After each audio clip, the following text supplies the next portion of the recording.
Hello and welcome to JDStone Creations. My name is Johnny and these are my guitars. The D&V-MNT and the Illuminator. I want a flying V that sounds and plays like that. Time to build a new one.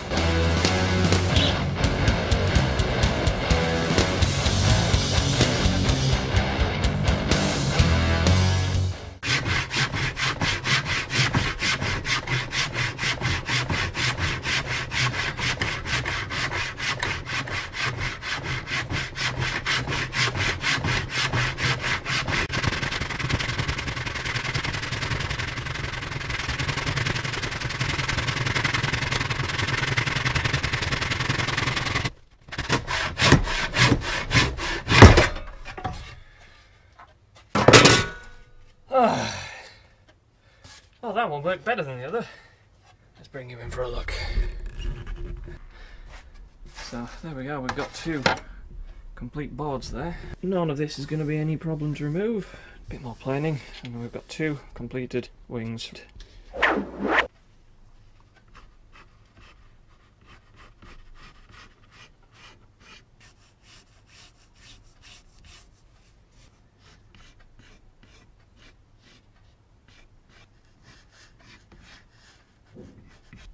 So I'm now just going over the design that I drew in cardboard. I'm just going over it in chalk just to see what it looks like on the actual pieces of wood that are going to be used. So how about that?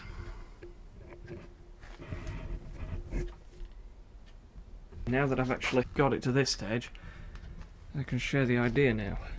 Been looking through my plywood stash. Yeah, this plywood has really nice book matching to it. Because these two bits are bolting onto the side, possibly using bolts like that, what I could do is have a panel mount to the front here, and then mount the pickups via rings to it, and then even better, mount the electrics on top of it. And then all I'd need to do is route a cavity on this side, on the front face of this, and then the whole thing would just bolt away. I wouldn't actually need the wings. To that point, I could literally bolt on any wings I wanted. It doesn't have to be a flying V. It could be anything. It could be a Firebird. It could be a Les Paul. It could be a skull-shaped thing. I don't know. The only thing that would stay is that bit.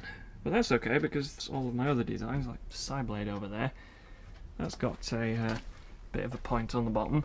There you go. That's a bit of my trademark design. That's what the original one was like. But then I found it a bit impractical, so I started designing that one over there. But for now, I want a big flying V. One thing that I'm quite happy about with my talents and all that stuff is a really good eye for stuff.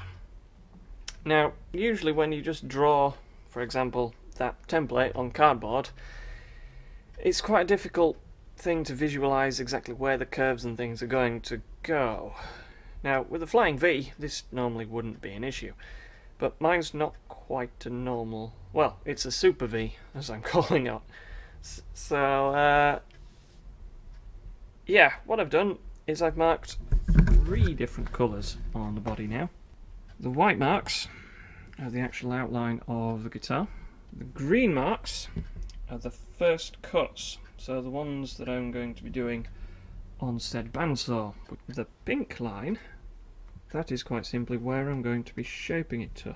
As we look at it down here, so it'll be quite a solid chamfer all the way down. What we're working with? We're working with 50, aren't we? So I could do 15, 15 either side, and then that'll give me 20 in the middle, so yeah. And then it'll taper, not quite to a point, but the circly point at the end.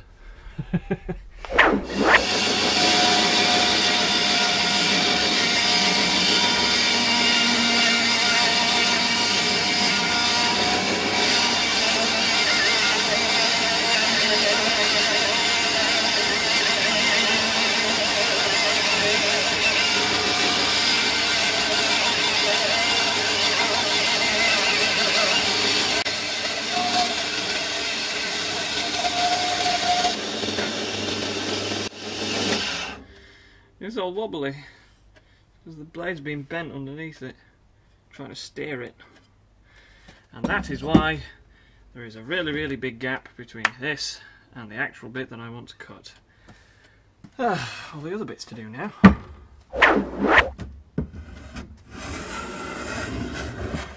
So it just occurred to me, I never actually planed and levelled anything of the neck piece, so it could have just been completely different dimensions to what I've been measuring from.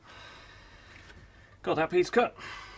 Got this piece cut even closer, and it's actually a lot closer than I wanted, but the bandsaw has a mind of its own. It was supposed to be a nice arc. In fact, it started off as a straight line and just went there, so I thought, oh, I know, I'll follow the line, and then it went even closer, and I've actually cut off some of the chalk line that, on this one, extends even further, so actually that's cut out more, and whatever. Just lined the two up to the side, and I just thought, hang on, how level is this? And as it turns out, not very. There's a big gap here and a big gap there, and here a gap, there a gap, everywhere a big gap.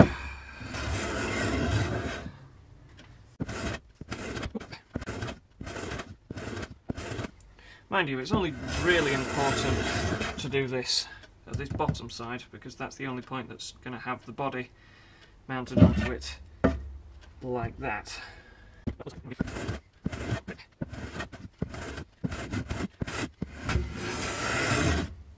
Ooh. Now we're getting promising. Tell you what, to say that I sharpened this thing with a bench grinder and absolutely no experience or particularly any care in the world as to whether it was actually straight or not, this is working really well. So this is coming out a different colour to what I thought it was. Me thinking it was going to be lighter than the middle section, and it's actually quite a good match.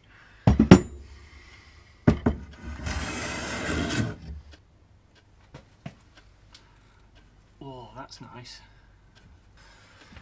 It's actually got to the point where this is a nicer finish than this is now, so cool. I absolutely know that there'll be avid woodworkers watching this going, oh, let's have a look at what an amateur person does, and they go, oh, he's doing it all wrong. I know. I don't care. The idea of all this is to prove you don't really need to know exactly what you're doing. You can actually work a lot of this out just by feeling. Good thing is with engineering, woodworking, metalworking, all that stuff, usually if it looks and feels right, it is right.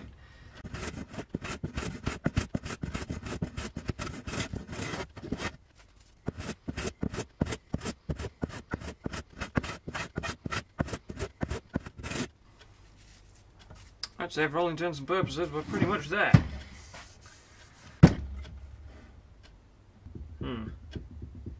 Might just find out why that's doing that. Oh yeah, I can see it's on this one. Yeah, corner to corner they're not quite level. This one, it is level. But then again, at the same time, they're being bolted together, not glued. Providing the damn things touch, they'll still resonate together. And anyone that disagrees is quite simply wrong, because how else does a bolt-on neck work?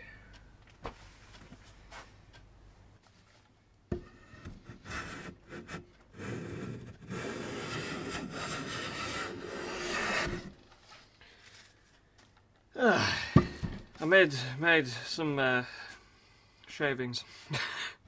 I also made a really big piece of wood, perfectly square. Apart from those two little nicks, but I can't really do anything about them. I also changed its colour. It used to be that colour, and I was like, yeah, get some dark wood in the middle, but no. It's all mahogany. It's all the same. I don't know why I expected anything different, but at least they've got slightly different finishes to them. I'm now deliberating whether I actually do this top end. I might as well. I know I've got to draw it back on again, but well, I've got to draw all the sides and everything on again as well, so we'll do some very fine adjustments on this.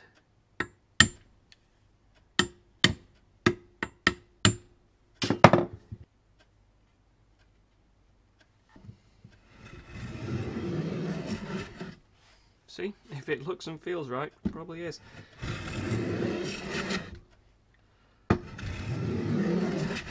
naturally want to skim this surface, and that's exactly what I set it up to do.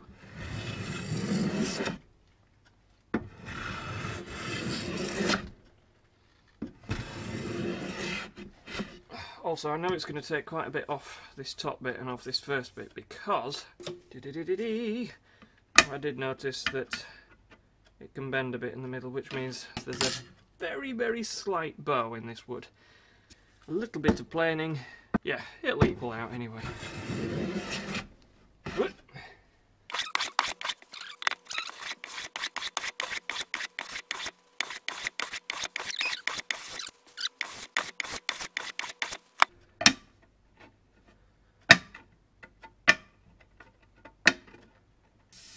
I think I'm happy with that.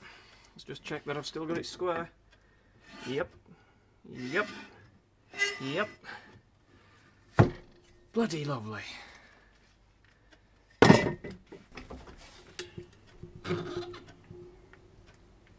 Oh, sorry.